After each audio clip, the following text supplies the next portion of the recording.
Hello बच्चों, good morning to all of you. और आज की जो हमारी क्लास है, ये क्लास हम लोग आगे कंटिन्यू करेंगे। और आज हम लोग लिखेंगे क्वेश्चन नंबर 650 तक तुमने लास्ट टाइम कर लिया था। अब 650 के बाद से आगे कंटिन्यू करना है। तो जो ये क्वेश्चन है बच्चों, इसमें पहला क्वेश्चन जो है आपका, विधान परिषद की सदस्यता के लिए न्यूनतम आयु सीमा क्या है। तो विधान परिषद के लिए 30 साल की जो एज है, ये मिनिमम एज होती है विधान परिषद के लिए। विधानसभा के लिए 25 साल और विधान परिषद के लिए 30 साल। जिस तरीके से केंद्र में लोकसभा के लिए 25 साल होती है और राज्यसभा के लिए 30 साल, वैसे ही राज्यों के अंदर विधान परिषद के लिए 30 साल है और विधानसभा के लिए 25 साल है।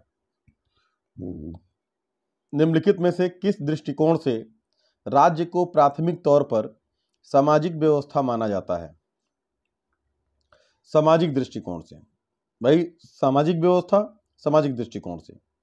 जम्मू कश्मीर की पहली महिला मुख्यमंत्री का नाम क्या है। तो महबूबा मुफ्ती जो हैं, ये पहली जम्मू कश्मीर की पहली महिला मुख्यमंत्री रही हैं, महबूबा मुफ्ती। अगर हम यहां से आगे बढ़ें, किसी राज्य के विधानमंडल में अगर बजट गिर जाता है तो भैया जैसे ही बजट गिरेगा तो वहां पर जो सरकार होती है, जो रूलिंग पार्टी होती है, उसको त्यागपत्र देना पड़ जाएगा। तो मुख्यमंत्री सहित जो है मंत्रिपरिषद को त्याग देना पड़ता है। आंसर सी होगा। लेकिन आंसर सी कारण क्या है? कारण यह है कि अगर विधानमंडल में बजट गिरता है तो बजट का मतलब होता है कि बजट तो सरकार बनाती है, जो सरकार होगी वही बजट बनाएगी। और जब सरकार अपना ही बिल नहीं पास कर पा रही है, अपना ही बजट नहीं पास कर पा रही है, इसका मतलब होता है कि सरकार बहुमत में नहीं है। और जब सरकार बहुमत में नहीं है, अगर सरकार बहुमत होती तो बिल पास होता। अब जब बिल पास ही नहीं हो रहा है तो इसका मतलब ये है कि सरकार बहुमत में नहीं है। और जब सरकार बहुमत में नहीं होगी तो 100% जो है इस सरकार को इस्तीफा देना पड़ेगा। तो इसमें जो आंसर होगा, मुख्यमंत्री सहित सभी मंत्री को त्यागपत्र देना पड़ता है। उत्तर प्रदेश की प्रथम महिला मुख्यमंत्री कौन थी। तो उत्तर प्रदेश की जो प्रथम महिला मुख्यमंत्री बच्चों, वो सुचेता कृपलानी रही हैं। राइट। अगला क्वेश्चन देखते हैं, निम्नलिखित विकल्पों में से किसके सदस्य राज्यों के मुख्यमंत्री होते हैं। तो भैया नीति आयोग के होते हैं। पहले जब योजना आयोग था, एक गैर संवैधानिक निकाय, तो योजना आयोग राष्ट्र के लिए नीतियां बनाता था। लेकिन योजना आयोग नीति बनाता था और राष्ट्रीय विकास परिषद उस नीति पर अपनी सहमति देता था कि भाई ठीक है, योजना आयोग से हम सहमत हैं और ये नियम, ये कानून, ये प्रावधान देश के अंदर होना चाहिए। लेकिन अभी क्या हुआ है कि योजना आयोग को समाप्त कर दिया गया। 1 जनवरी 2015 से योजना आयोग को समाप्त कर दिया गया। और जब योजना आयोग को समाप्त किया गया तो उसकी जगह पर एक नया आयोग बना जिसका नाम है नीति आयोग। तो जो नीति आयोग है, अब वो देश के लिए पॉलिसी बनाता है और इस नीति आयोग में राज्य के मुख्यमंत्रियों को भी शामिल किया गया है। अगला क्वेश्चन है, निम्नलिखित में से किस राज्य का विधानमंडल द्विसदनीय है। तो भाई साहब जम्मू कश्मीर का था, लेकिन अब जम्मू कश्मीर तो खत्म ही हो गया। तो इसमें जो आपका आंसर होगा, चूंकि पुराना क्वेश्चन है तो आंसर डी जम्मू कश्मीर होगा। द्विसदनी का मतलब होता है जिसमें विधानसभा और विधान परिषद दोनों हो। राज्य लोक सेवा आयोग के सदस्यों की नियुक्ति कौन करता है। तो कौन करता भैया? तो राज्यपाल करता है। जिस तरीके से केंद्र में संघ लोक सेवा आयोग के सदस्यों की नियुक्ति राष्ट्रपति के द्वारा होती है, उसी तरीके से राज्य में लोक सेवा आयोग के सदस्यों की नियुक्ति राज्यपाल के द्वारा होती है। तो आंसर क्या होगा इसमें? राज्यपाल।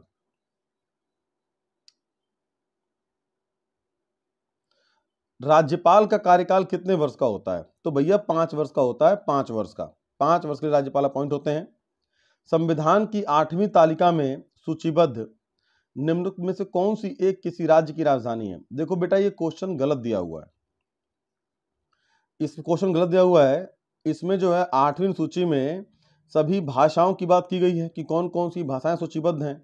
तो उसमें कश्मीरी कोई भाषा नहीं है। प्रश्न गलत दिया है। प्रश्न ये होना चाहिए कि निम्नलिखित तालिका में से कौन सी कोई एक जो है किसी राज्य की भाषा नहीं है। तो कश्मीरी राज्य की भाषा नहीं। ये प्रश्न जो है किसी राज्य की राजधानी नहीं है, ऐसा नहीं होगा। ऐसे प्रश्न होना चाहिए कि निम्नलिखित में से कौन एक किसी राज्य की भाषा नहीं है।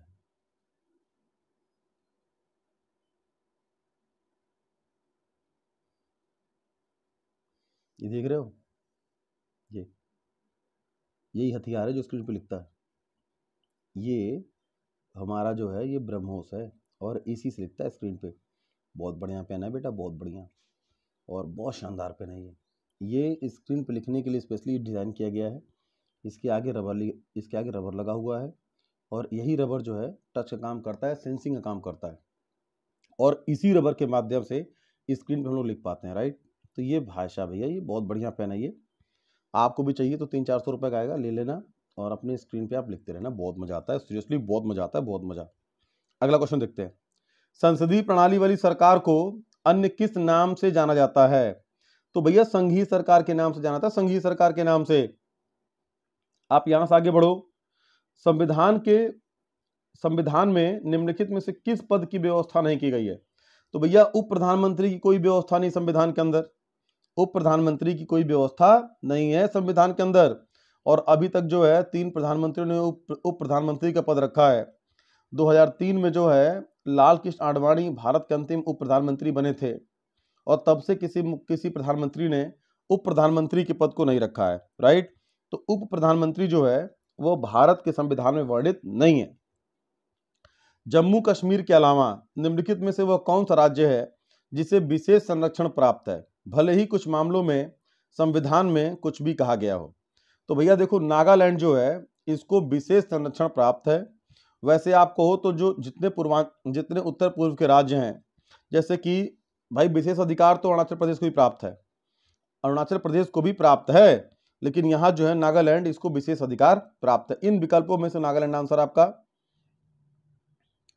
निम्नलिखित में से कौन सी संस्थाएं जिनके निर्वाचन के लिए निर्वाचन आयोग द्वारा तैयार की गई सामान्य निर्वाचन सूची का प्रयोग नहीं किया जाता है? तो भैया देखो, जो किसी भी राज्य में विधान परिषद होती है, इसमें राज्य के सभी लोग जो है मतदान नहीं करते हैं, राज्य के सभी लोग मतदान नहीं करते हैं। तो इसमें विधान परिषदों में राज्य के सही मतदाता भाग नहीं लेते हैं, इसीलिए इसमें सभी मतदाताओं की आवश्यकता नहीं पड़ती है। तो निर्वाचन आयोग के द्वारा जो सूची तैयार की जाती है उसका प्रयोग विधान परिषद के चुनाव में नहीं होता है। किसी राज्य को विशेष दर्जा प्रदान करने में केंद्रीय सरकार का निहितार्थ निम्नलिखित में से क्या होता है? अगर किसी राज्य को हम विशेष दर्जा प्रदान कर रहे हैं तो उसका अर्थ क्या है, क्या है उसका मतलब, इस बात को समझना है। क्या इसका मतलब, इस बात को समझना है। तो बच्चा इसमें देखिए, केंद्रीय सहायता का अधिकांश प्रतिशत सहायता अनुदान के रूप में होगा, बिल्कुल सही बात है ये। और कुल सहायता की प्रतिशतता के रूप में ऋण की राशि कम होगी, कुल सहायता की प्रतिशतता के रूप में, बिल्कुल सही बात है। यानी कि जो राशि दी जाएगी किसी राज्य को, उसमें ऋण की बात नहीं होगी, वो सहायता राशि होगी, यानी कि ऋण की मात्रा कम होगी, सहायता राशि अधिक होगी। तो इसमें जो सही आंसर होगा बच्चों वो डी होगा, 1 और 2 दोनों सही है।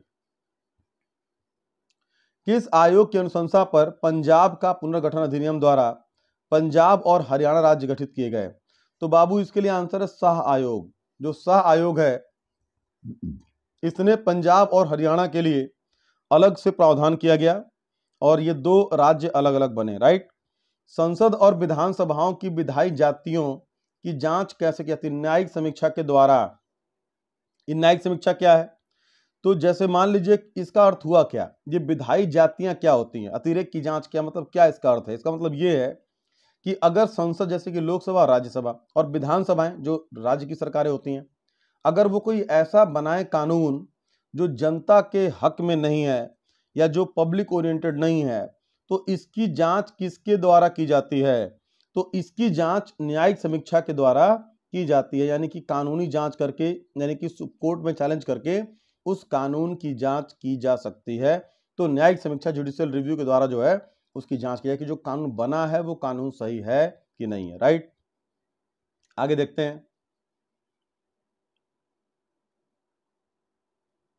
बेटा पुलिस का एग्जाम आ रहा है और जितने भी ये क्वेश्चन करा रहा हूँ चुपचाप बस करते जाओ, क्वेश्चंस करते जाओ, बहुत हेल्प मिलेगी आपको बेटा। एक छोटी सी मेहनत आपकी ज़िंदगी बहुत शानदार कर देगी, इसीलिए रोज काम रोज करो।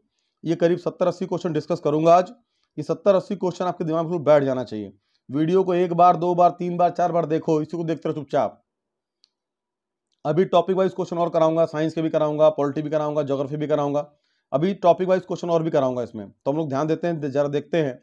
निम्नोक्त राज्यों में से कौन सा राजधानी क्षेत्र योजना परिषद में शामिल नहीं है? तो भैया मध्य प्रदेश का जो क्षेत्र है वो दिल्ली से नहीं लगता है, इसीलिए मध्य प्रदेश को योजना क्षेत्र में शामिल नहीं किया गया है।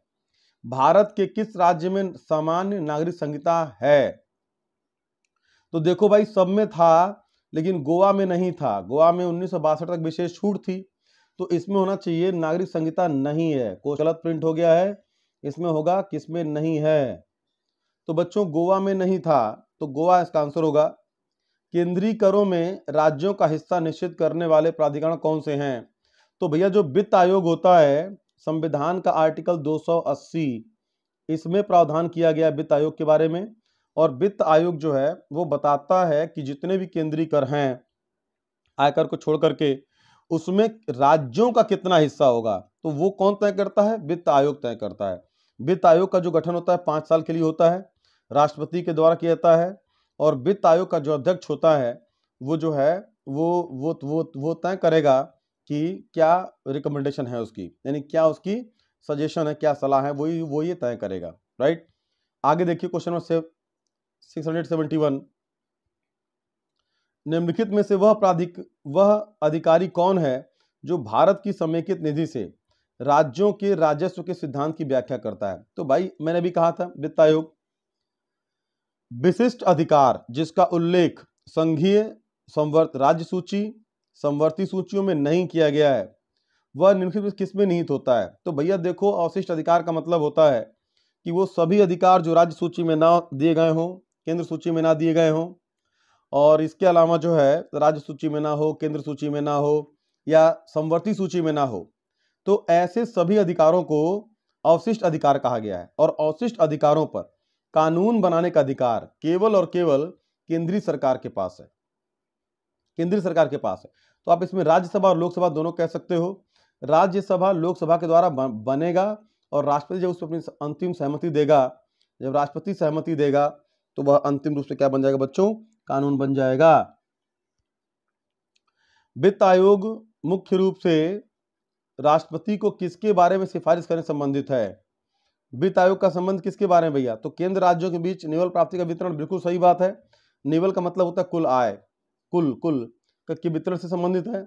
और राज्यों को दिए जाने वाले सहायता अनुदान से, तो इसमें 1 और 2 दोनों सही हैं। भारत के किसी राज्य में राष्ट्रपति शासन लागू किया था जब, राष्ट्रपति शासन लागू होगा जब राज्य का मंत्रिमंडल त्यागपत्र दे दे, राज्य के राज्यपाल की मृत्यु हो जाए, चुनाव की घोषणा कर दी जाए, या राज्य का शासन संविधान के अनुसार न चलाया जा सके। तो इसमें आंसर होगा आपका डी, राज्य का शासन संविधान के अनुसार न चलाया जा सके, तब जाकर के वो उस राज्य में राष्ट्रपति शासन लागू हो जाएगा।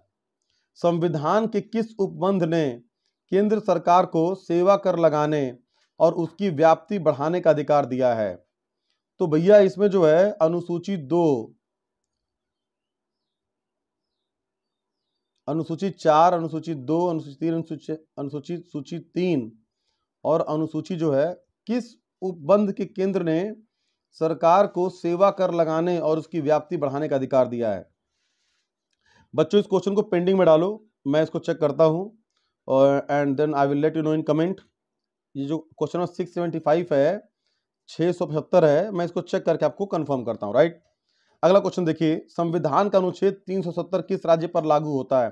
तो देखो ये 370 जो जम्मू कश्मीर के लिए था, जम्मू कश्मीर के लिए था, लेकिन अब जो है ये बात हटा दी गई है, तो अब जम्मू कश्मीर पर लागू नहीं होता, ये 370 को हटा दिया गया है। भारतीय संविधान में अल्पसंख्यक को मान्यता किस आधार पर दी गई है? तो बच्चा कुल जनसंख्या के साथ उनके रेशियो के आधार पर, उस वर्ग की जनसंख्या के अनुपात के आधार पर। आंसर क्या होगा इसका? बी। निम्नलिखित में से कौन सा कर संविधान द्वारा केवल और पूर्णतः केंद्र सरकार को सौंपा गया है? तो बच्चों इसमें जो है रेलवे के किराए और भाड़े पर कर, आंसर क्या होगा आपका बी। अवशिष्ट अधिकार क्या है? अवशिष्ट अधिकार क्या है? तो अवशिष्ट अधिकार क्या भैया? तो इसका आंसर होगा जो अधिकार राज्य सूची में शामिल है, नहीं। जो अधिकार संघ सूची में शामिल है, नहीं। समवर्ती सूची में शामिल है, नहीं। वे अधिकार जो किसी सूची में शामिल नहीं है। Exactly, this is the answer. भारतीय संविधान का अनुच्छेद 370 परिशिष्ट करता है, जम्मू कश्मीर के लिए विशेष स्थिति की बात करता था ये, लेकिन अब नहीं करता फिलहाल। अगला क्वेश्चन है, सरकारिया आयोग की नियुक्ति किस प्रश्न की समीक्षा के लिए की गई थी? तो भैया जो सरकारिया आयोग है केंद्र राज्य संबंधों के लिए की गई थी। आंसर ए होगा, भारत के किस राज्य में पहली बार गैर कांग्रेस सरकार बनी थी? तो बच्चा इसका आंसर होगा ये डी होगा इसका आंसर। और आपको मैं बता दूं कि भारत में पहली बार जो है वर्ष 1956 में 1956 में पहली बार जो है केरल में कम्युनिस्ट पार्टी की सरकार बनी थी। 1956 में पहली बार केरल में कम्युनिस्ट पार्टी की सरकार बनी थी। अगर हम यहां से आगे देखें तो किसी भारतीय राज्य में संवैधानिक आपात स्थिति की घोषणा का संसद द्वारा अनुमोदन 2 महीने के अंदर, किसी राज्य के अंदर 2 महीने के अंदर, और अगर नेशनल इमरजेंसी है तो 1 महीने के अंदर बिल का पास होना जरूरी दोनों सदनों से। अगर नेशनल इमरजेंसी है तो 1 महीने के अंदर लोकसभा राज्यसभा सहमति मिलना आवश्यक है। और अगर राज्य के अंदर संवैधानिक आपात है यानी कि आर्टिकल 356 के तहत अगर राज्यपाल ने राष्ट्रपति से सिफारिश किया है कि राज्य की व्यवस्था अकॉर्डिंग टू कॉन्स्टिट्यूशन नहीं चल रही है, तो ऐसी स्थिति में वो जो प्रस्ताव है वो सदन के अंदर 2 महीने के भीतर पास होना जरूरी होता है। भारत में अवशिष्ट शक्तियां निहित हैं, तो भैया इसमें जो अवशिष्ट शक्ति निहित है केंद्रीय सरकार में। तो इसका जो आंसर होगा बच्चा, जो केंद्रीय सरकार में इसका आंसर होगा ए। तो आप इसको ए ले सकते हो, ए ही लोगे, आप ले सकते हो ए ही लोगे। तो किसके अंदर निहित है शक्ति? केंद्र सरकार के अंदर निहित है। अगर हम यहां से आगे बढ़ें तो क्वेश्चन नंबर 685 देखिए, कह रहा है कि भारत के किसी राज्य क्षेत्र में केंद्र से अधिक स्वायत्तता की मांग कर सकता है। भाई सभी क्षेत्रों में कोई भी जो राज्य है केंद्र से इन सब किसी भी क्षेत्र में वो अधिक स्वायत्तता की मांग कर सकता है। आंसर डी होगा।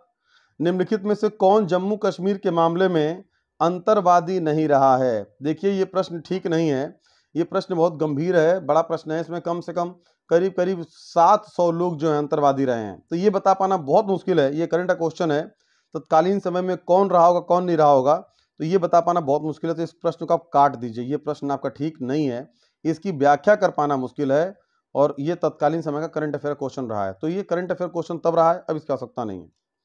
भारतीय संविधान में राज्य शक्तियों एवं कार्य किस प्रकार से विभाजित किए गए हैं? तो बच्चा 3 सूचियों में विभाजित किए गए। कितनी सूचियों में? 3। जैसे राज्य सूची है, समवर्ती सूची है, और इसके अलावा जो है आपका केंद्रीय सूची है। समवर्ती सूची में लिखे गए विषयों पर अधिनियम बनाने का अधिकार किसके पास है? केवल और केवल संघ के पास है। तो सॉरी समवर्ती सूची की बात कर रहा है, तो समवर्ती सूची में राज्य और संघ दोनों होंगे। मेरे दिमाग में अवशिष्ट अधिकार आ गया था, अवशिष्ट शक्तियां आ गई थी। इसका आंसर होगा राज्य और संघ। समवर्ती सूची में दोनों को कानून बनाने का अधिकार है। भारत सरकार के अवशिष्ट अधिकार कौन से हैं? अवशिष्ट अधिकार कौन से हैं? तो केंद्र में निहित हैं, कोई अवशिष्ट अधिकार नहीं है। राज्यों में निहित हैं, केंद्र दोनों में विभाजित है, नहीं। केवल आंसर क्या होगा? केंद्र में निहित है। आंसर होगा आपका ए, केंद्र में निहित है। निम्नलिखित कौन सा विषय संघ सूची के अंतर्गत समाविष्ट है? संघ सूची के अंतर्गत यानी कि जिस पर दोनों लोग बना सकते हैं कानून। तो भैया इसमें जो है देखिए, पुलिस तो केवल राज्य का है मुद्दा, जनगणना जो है केंद्र सरकार का मुद्दा है, लोक स्वास्थ्य और सफाई का प्रबंध ये दोनों के पास है। दोनों की जिम्मेदारी है कि लोक स्वास्थ्य और सफाई, यानी कि राज्य की जिम्मेदारी भी सफाई करना है और केंद्र की जिम्मेदारी भी है, दोनों का काम है ये। निम्न सूचियों में से किसके अंतर्गत शिक्षा आती है?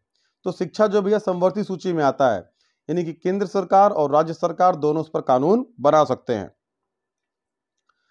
उन अवशिष्ट मामलों पर जिनका केंद्र राज्य समवर्ती सूची में उल्लेख हो कौन विधि निर्माण कर सकता है? जैसे कि केंद्रीय राज्य समवर्ती सूची में कौन निर्माण कर सकता है? उन अवशिष्ट मामलों पर जिनका केंद्रीय राज्य समवर्ती सूची में उल्लेख न हो कौन निर्माण कर सकता है? तो भैया जिनका उल्लेख नहीं होगा उसमें केवल और केवल केंद्रीय सरकार। तो इसका आंसर क्या होना चाहिए? अनन्य रूप से केवल राज्य विधान नहीं, केवल संसद, राज्य विधान नहीं, सर्वोच्च न्यायालय नहीं, केवल संसद। आंसर क्या होगा इसमें आपका? बी, केवल संसद। संविधान की 8वीं अनुसूची में निम्नोक्त भाषाओं में से कौन सी विनिर्दिष्ट नहीं है? तो भैया कश्मीरी जो है ये विनिर्दिष्ट नहीं है। कश्मीरी मैंने ये आपसे पहले भी चर्चा की है। डोगरी वहां पर एक लैंग्वेज है जिसको शामिल किया गया, डोगरी को। अगर आप यहां से ऊपर आएंगे तो जम्मू और कश्मीर राज्यपाल को कौन नियुक्त करता है? तो भारत का राष्ट्रपति नियुक्त करता है भाई साहब, भारत का राष्ट्रपति। निम्नलिखित में से वह राज्य कौन सा है जिसे भारत का सबसे पहले भाषाई राज्य कहा गया? तो आंध्र प्रदेश है बच्चा। ये वर्ष 1953 में जो है पहली बार ये बना था मद्रास को काट करके, और इसका निर्माण तब किया गया, ऐसा गठन तब किया गया जब श्री राममुलु पोट्टी की 1952 में मृत्यु हो गई थी। 1952 में श्री राममुलु पोट्टी, श्री राममुलु पोट्टी, जब इनकी मृत्यु हो गई थी पोट्टी की, उसके बाद से जो है आनन फानन में दबाव में आकर के आंध्र प्रदेश राज्य का गठन किया गया। और इसी के तुरंत बाद जो है एक आयोग बनाया गया जिसको बोलते हैं, एक आयोग बनाया गया जिसको बोलते हैं राज्य पुनर्गठन आयोग, और उसके अध्यक्ष थे फजल अली। उसमें 3 मेंबर थे, एक के एम पणिक्कर थे, हृदयनाथ कुंजरू थे, और कौन थे? फजल अली। तो इन 3 लोगों ने जो है राज्य के गठन में महत्वपूर्ण भूमिका निभाई। भारत में राजनीतिक शक्ति का मुख्य स्रोत क्या है? तो भैया लोग हैं, लोग मतलब जनता। भारत में जो राजनीतिक शक्ति है उसका पूरा पूरा पूरा स्रोत क्या है? भारतीय जनता। निम्नलिखित में से किस भारतीय राज्य की राजभाषा अंग्रेजी है? तो भैया मणिपुर की जो है राजभाषा अंग्रेजी है, मणिपुर की। निम्नलिखित में से कौन सा विषय राज्य सूची के अंतर्गत आता है? राज्य सूची के अंतर्गत आता है। तो देखो बच्चों, कौन सा विषय राज्य सूची के अंतर्गत? तो कृषि आ जाएगा इसके अंदर, कृषि। भारत में किस प्रकार की आपात स्थिति अभी तक केवल एक बार लागू की गई है? तो आंतरिक आपात स्थिति इंदिरा गांधी के टाइम में वर्ष 1975-76 का टाइम था, और एक बार बस लागू किया गया ये। भारत में किस वर्ष में आंतरिक आपात के कारण मतलब ये लागू किया गया? तो 1975, 1975 में, इंदिरा गांधी के समय काल में। निम्नलिखित राज्यों में से कौन एक राज्य को भारत का पहला भाषा राज्य होने का सम्मान प्राप्त करता है? तो आंध्र प्रदेश जो है इसको प्राप्त है। संघ सरकार द्वारा अर्जित कौन से राजस्व को राज्य सरकारों में वितरित किया जाता है? राज्य सरकारों में वितरित नहीं कहता है। तो बच्चों इसमें जो होगा आयकर, इसको वितरित नहीं किया जाएगा।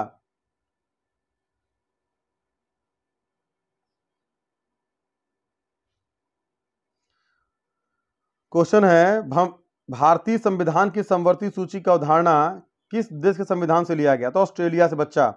समवर्ती सूची कहां से लिया गया है? ऑस्ट्रेलिया से लिया गया है। भारतीय संविधान के अंतर्गत अवशिष्ट अधिकारों का अर्थ है, अवशिष्ट अधिकारों का अर्थ है, तो इसका अर्थ क्या होगा बच्चों?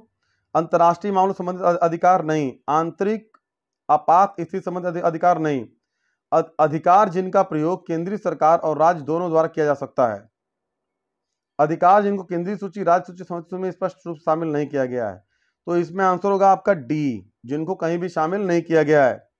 निम्नलिखित में से कौन से विषय हमारे संविधान की समवर्ती सूची में शामिल नहीं है? समवर्ती सूची में शामिल नहीं है। तो बच्चा इसमें जो है शेयर बाजार, ये केंद्र सूची में शामिल है, इस पर केंद्र सरकार कानून बना सकती है। केंद्र और राज्य के बीच केंद्रीय संसाधनों के निर्णय पर परामर्श के लिए राष्ट्रपति द्वारा किस निकाय का गठन किया जाता है? तो कि वित्त आयोग का बच्चा। वित्त आयोग जो होगा वो ये बताएगा कि केंद्र और राज्य के बीच में जो संसाधन उनका बंटवारा किस तरीके से होगा, किस रेशियो में होगा। तो आंसर होगा वित्त आयोग। कर्नाटक का एकीकरण किस वर्ष में किया गया? तो वर्ष 1956 में किया गया था कर्नाटक का, और इसको 1956 में इसका एकीकरण किया गया। उसके बाद से संघ राज्य की प्रमुख विशेषता क्या है?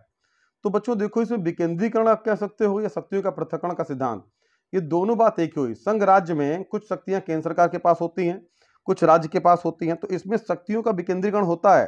और शक्तियों के पृथक्करण का सिद्धांत, ये भी ठीक है बच्चा। आंसर में बी मार लो या ए मार लो, दोनों का अर्थ एक ही है। आंसर आप बी मार लेना। किस वर्ष में भाषाई आधार पर राज्यों का पुनर्गठन किया गया? वर्ष 1956 में फजल अली आयोग ने अपनी रिपोर्ट सौंपी और इसी वक्त जो है राज्यों का गठन किया गया।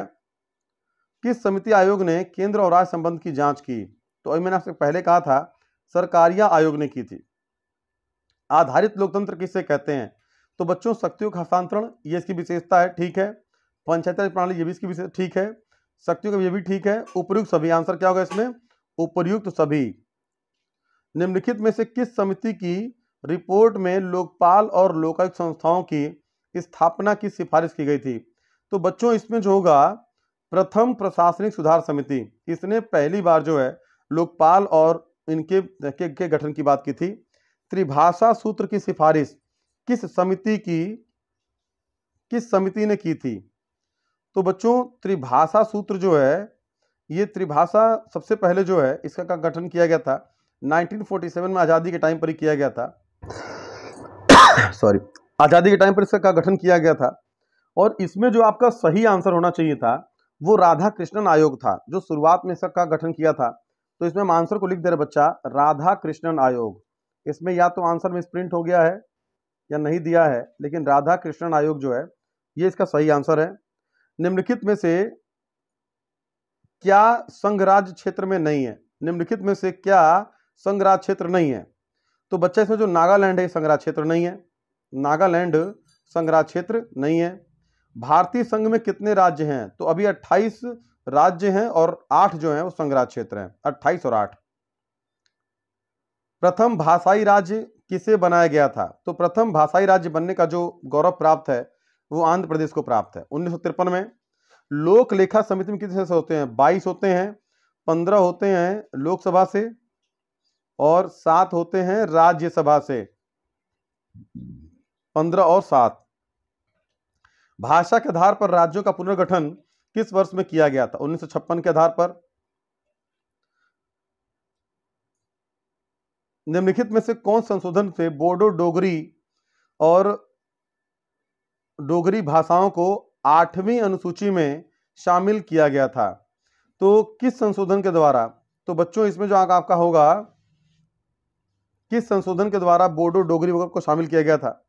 तो इसमें जो आपका आंसर होना चाहिए बच्चा 92 अमेंडमेंट के द्वारा। आंसर क्या होगा इसमें आपका? 92वां संशोधन के द्वारा।